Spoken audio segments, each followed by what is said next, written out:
रामायण का बाल कांड, सीता हरण कांड आदि तो बहुत ही लोकप्रिय हैं, लेकिन रामायण का अंत लोग माता सीता के पृथ्वी में विलीन होने से मानते हैं।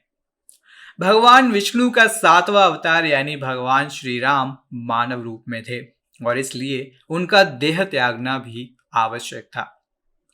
दोस्तों, अधिकांश लोग रामायण के अंत को भगवान राम के जल समाधि से जोड़कर देखते हैं, लेकिन दोस्तों कम ही लोग जानते हैं कि भगवान श्री राम के अपने धाम वैकुंठ लौटने के बाद उनके दोनों पुत्र लव और कुश का क्या हुआ और उनके आगे का जीवन काल तथा उनके वंश का क्या हुआ।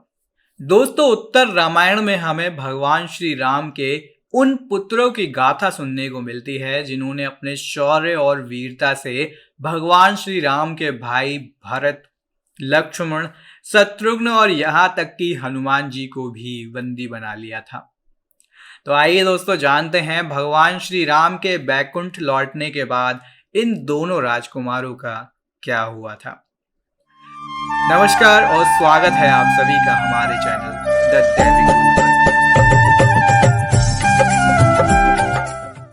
भगवान श्री राम के दोनों पुत्रों का क्या हुआ, इसके लिए हमें जानना आवश्यक है कि भगवान श्री राम के तीनों भाइयों के कितने पुत्र थे।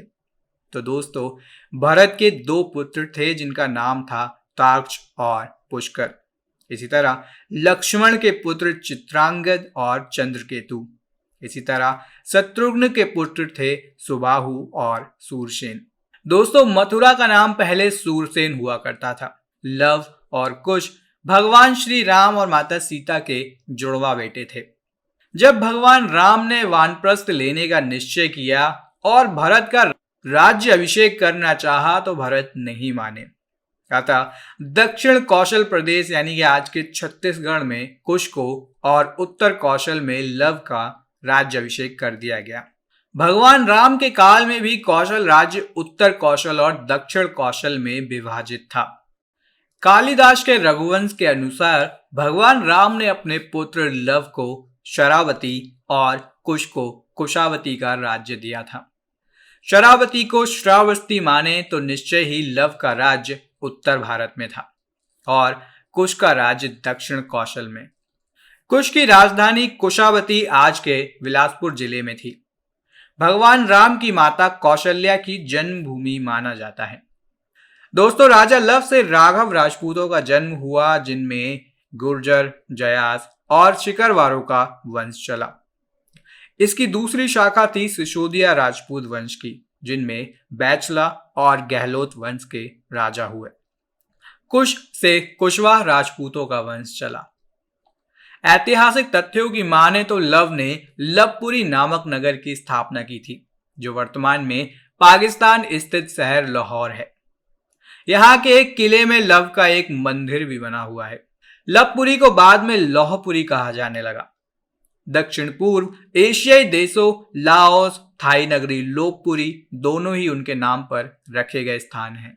दोस्तों, कुश वंश के राजा सीरध्वज को सीता नाम की एक पुत्री हुई।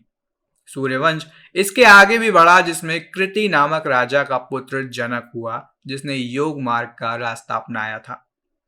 कुश वंश से ही कुशवाह, मौर्य, सैनी, शाक्य संप्रदाय की स्थापना मानी जाती है। दोस्तों, एक शोध की माने तो लव और कुश की 50वीं पीढ़ी में शल्य हुए, जो महाभारत युद्ध में कौरवों की ओर से लड़े थे। यह इसकी गणना की जाए तो लव और कुश महाभारत काल के 2500 वर्ष पूर्व से लेकर 3000 वर्ष पूर्व हुए थे। इसके अलावा शल्य के बाद बृहत्कृष्य, उरुक्षय, वत्सद्रोह, प्रतिव्योम, दिवाकर, सहदेव, ध्रुवाश्र, भानुरथ, प्रतीताश्व, सुप्रतीव, मरुदेव, सुनिश्चय, मरुदेव, सुनक्षत्र, किन्नराश्रभ, अंतरिक्ष, सुषेण, सुमित्र, बृहद्रज, धर्म, कृतज्जय, वात्र, रणंजय, संजय, शाक्य, शुद्धोदन, सिद्धार्थ, राहुल, प्रसेनजित, शुद्रक, कुलक, शुरत और सुमित्र हुए। दोस्तों, कुश के बाद राज्य उनके और नाग कन्या कुमुदवती के पुत्र अतिथि के हाथों में चला गया, जो एक शूरवीर थे। उनके बाद उनके पुत्र निषद ने राज्य को संभाला, जिनके बाद नल, जो निषद के पुत्र थे, वो राजा बने। नल के बाद नभ ने यह जिम्मा संभाला। तब तक राज्य उत्तर कौशल बन चुका था। दोस्तों, नव के बाद पुंडरीक, फिर शेमधानव, देवानीक, अहिनागु, परियात्रा, शिल, नाभि, शिखंड, हरिदृश्वा, विश्वासा, हिरण्यावा, कौशल्य, ब्रह्महिस्था, पुत्रा, पुष्य और उनके बाद ध्रुवा संधि ने राज्य संभाला। दोस्तों, तब तक राज्य काफी बदल चुका था। ध्रुवा संधि की अकाल मृत्यु के बाद 6 साल का बेटा सुदर्शन गद्दी पर बैठा। उसके बाद अग्रिवर्णा दूसरी पीढ़ी का राजा बना। अग्रिवर्णा ही वह राजा था जिसके कारण रघुवंश का खात्मा हुआ था। अग्रिवर्णा हमेशा महिलाओं में व्यस्त रहता था। अग्रिवर्णा बहुत कमजोर राजा था, लेकिन कोई भी अन्य राजा रघुवंशियों से भिड़ना नहीं चाहता था, इसलिए राज्य पर आक्रमण नहीं किया। उसकी मृत्यु बहुत ही जल्दी हो गई और तब उसकी पत्नी गर्भवती थी। इसी के साथ रघुकुल का दोस्तों अंत हुआ और यही है लव कुश के आगे के जीवन का वृत्तांत। दोस्तों, जानकारी आपको कैसी लगी हमें कमेंट सेक्शन में कमेंट करके जरूर बताएं। वीडियो पसंद आया हो तो वीडियो को लाइक और शेयर जरूर करें। चैनल अगर आपने सब्सक्राइब नहीं किया है तो चैनल को सब्सक्राइब करें और जुड़े रहिए हमारे चैनल दैविक गुरु के साथ। धन्यवाद।